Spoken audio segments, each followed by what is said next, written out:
अगर मैं आपसे कहूं कि 50 साल के बाद मजबूत रहने के लिए जिस वर्जिश पर सबसे ज्यादा भरोसा किया जाता है, वही दरअसल उल्टा नुकसान पहुंचा रही है।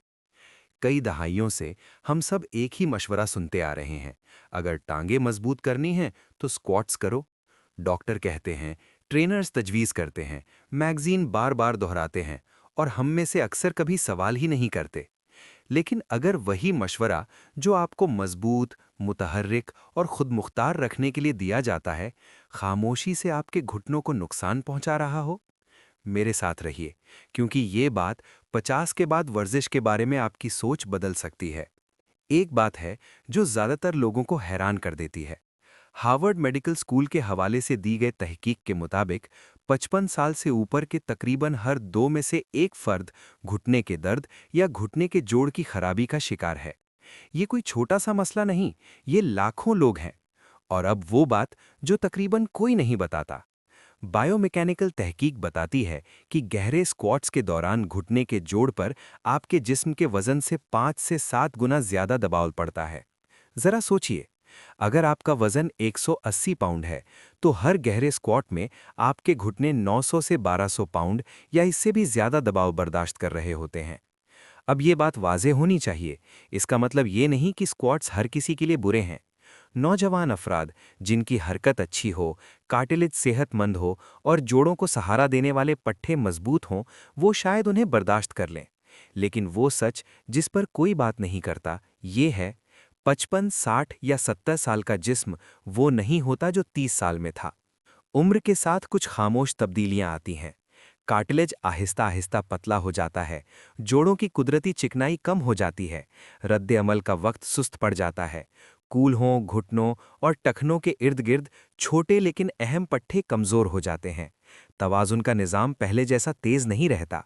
ये सब एक दिन में नहीं होता, लेकिन मिलकर एक बात वाज़ेह कर देते हैं, आपके जोड़ अब पहले जितने माफ करने वाले नहीं रहे। इसके बावजूद बहुत से लोग अभी भी ऐसे वर्जिश कर रहे हैं जैसे कुछ बदला ही नहीं। फिर जब स्क्वाट्स में घुटने दर्द करने लगते हैं, जब हरकत के निचले हिस्से में अदम इस्तेहकाम महसूस होता है, जब आप सीढ़ियां चढ़ने, घुटने टेकने या नाहमवार जमीन से घबराने लगते हैं, तो आप सोचते हैं, शायद मैं बूढ़ा हो रहा हूं, शायद मैं कमजोर हूं, शायद मुझे और जोर लगाना चाहिए। लेकिन अगर मसला आप नहीं, अगर मसला एक ही मशवरे को हर जिस्म पर लागू करना हो, जबकि कोई जिस्म एक जैसा नहीं होता, ये है वो छिपा हुआ खतरा। 50 के बाद आज़ादी के लिए सबसे बड़ा खतरा सुस्ती नहीं होती या कोशिश की कमी नहीं होती।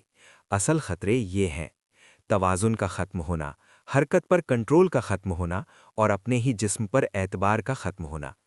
जर्नल ऑफ ऑर्थोपेडिक और द लैंसेट पब्लिक हेल्थ में शाया मुताले बताते हैं कि गिरने और हरकत खोने की असल वजूहात ये हैं: खराब तवाज़ुन, कमज़ोर स्टेबलाइजिंग पट्टे और सुस्त रद्द-ए-अमल। सिर्फ ताकत की कमी नहीं। ये बात आपको डराने के लिए नहीं, ये आपको बाइख्तियार बनाने के लिए है। क्योंकि 50 के बाद मकसद ये नहीं कि आप कितना वजन उठा सकते हैं। मकसद ये है कि आप आज़ाद रहें, बिना दर्द के रहें और वो सब कर सकें जो आपको पसंद है। इसीलिए आज मैं आपको कुछ मुख्तलिफ दिखाना चाहता हूँ। ना ज़्यादा मुश्किल वर्जिशें, ना फैशन वाली वर्जिशें, बल्कि 3 समझदार हरकत जो ज़्यादातर 50 साल से ऊपर के लोगों के लिए स्क्वाट से कहीं ज़्यादा महफूज हैं और हकीकी ज़िंदगी में कहीं ज़्यादा काम आती हैं। सबसे पहले वो हरकत जिसे तकरीबन सब नज़रअंदाज कर देते हैं: सीढ़ी से नीचे उतरना, कंट्रोल के साथ। ऊपर जाना आसान होता है, नीचे आना मुश्किल और ज़्यादा खतरनाक होता है। अगर आपने कभी सीढ़ियां उतरते हुए या फुटपाथ से कदम रखते हुए अदम इस्तेहकाम महसूस किया है, तो आप ये बात जानते हैं। नीचे उतरने के लिए एक्सेंट्रिक कंट्रोल चाहिए, यानी जिस्म को महफूज तरीके से आहिस्ता करना।